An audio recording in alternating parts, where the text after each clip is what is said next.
In this presentation, we're going to be discussing DNS zones, the building blocks of creating a DNS infrastructure. DNS zones.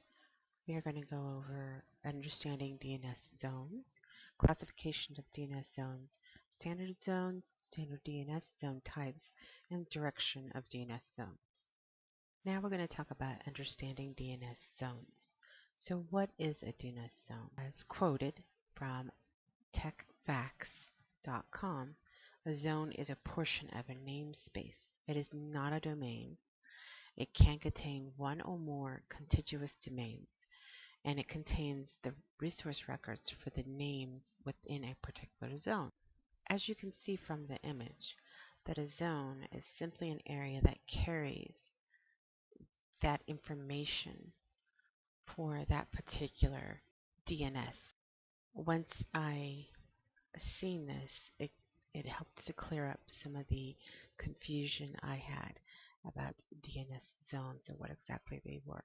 Let's talk about the classification of DNS zones. There are three ways to classify DNS zones: information they store, where they are stored, and their read or write status. And there are two categories: standard zones and Active Directory zones. Standard zones are file-based or file-backed zones.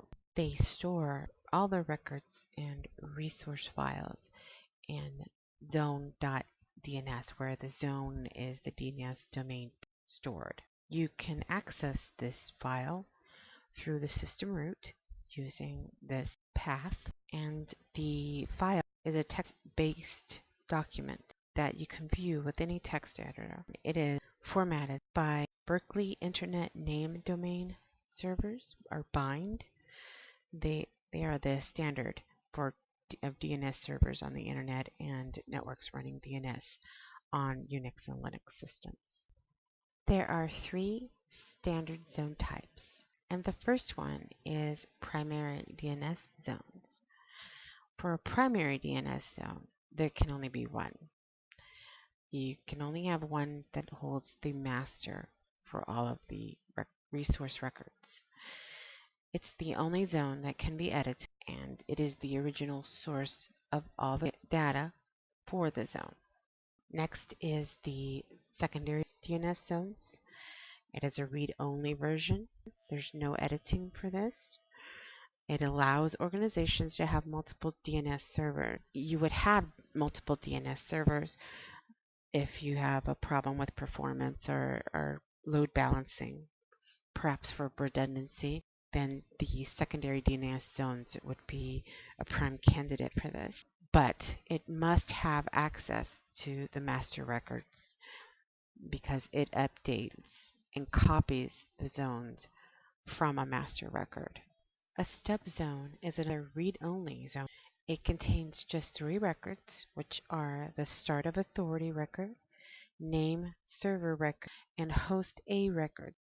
You would use stub zones to reduce your DNS traffic because they only contain three records instead of having the entire zone replicated. So stub zones are used to resolve recursive and iterative queries. Iterative queries are when the DNS server provides the best answer it can, and the recursive, which are when the zone gives the best answer or best guess or an error. It cannot refer to a different DNS server. The direction of DNS zones are forward lookup zones and reverse lookup zones.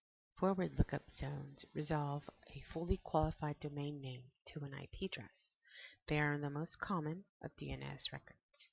They hold all the records of the zones, and they are required for Active Directory functionality of DNS.